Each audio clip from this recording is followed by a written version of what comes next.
Bonjour à toutes et à tous. Aujourd'hui, capsule sur le burn-out. Donc, qu'est-ce que c'est que le burn-out? C'est un stress chronique, encore. Donc, on va avoir une réduction du cortex préfrontal, donc des structures cérébrales, de l'hippocampe aussi notamment, un excès de cortisol. Donc là, ça va être plus une phase de burn-in. Puis la chute du cortisol. Donc là, c'est le burn-out. On va avoir un épuisement des surrénales. Une diminution aussi des neurotransmetteurs, que ce soit la sérotonine, l'épinéphrine, la dopamine. Inflammation cérébrale, qui va affecter les fonctions du cerveau, la neurogénèse, créer un brain fog, brouillard cérébral. Donc ça réduit la capacité du cerveau à se remettre d'un stress, donc on retombe dans un cercle vicieux. Donc là, dans ce schéma,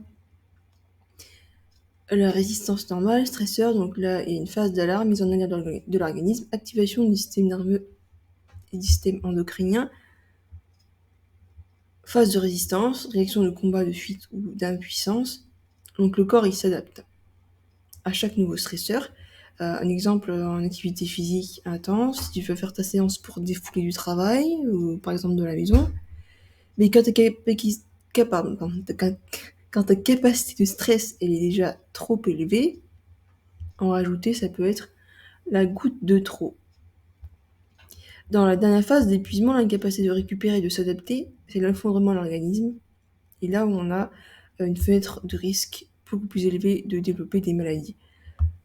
Le burn-in, c'est la dernière compensation où tu penses que tu vas mieux, c'est un piège, donc tu veux continuer, mais ça va être ta dernière compensation, et ensuite tu vas voir ton burn-out, donc épuisement, dernière phase. Cause, alors il y a plusieurs causes, mais notamment on a le tonus vagal qui ne fonctionne plus très bien, donc le nerf vague qui sert de ralentisseur, et donc tu es incapable de récupérer. Tu vas mobiliser beaucoup d'énergie pour faire face au stresseur, donc ces réserves qui vont s'épuiser. Le processus d'allostasis donc ne se finit pas.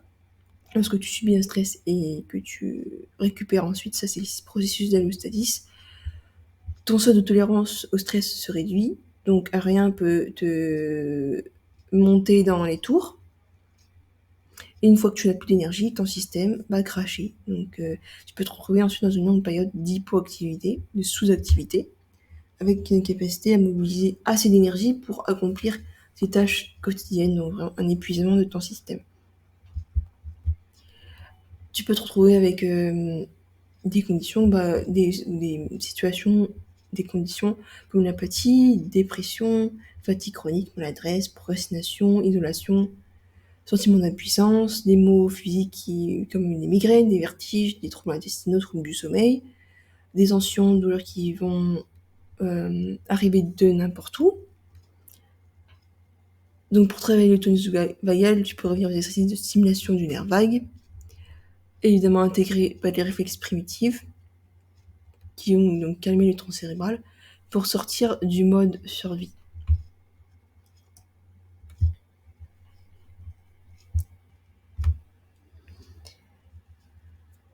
Et pour ça, comment faire? Eh bien, stimulation du nerf vague, j'ai fait une vidéo dessus pour intégrer les réflexes primitifs également.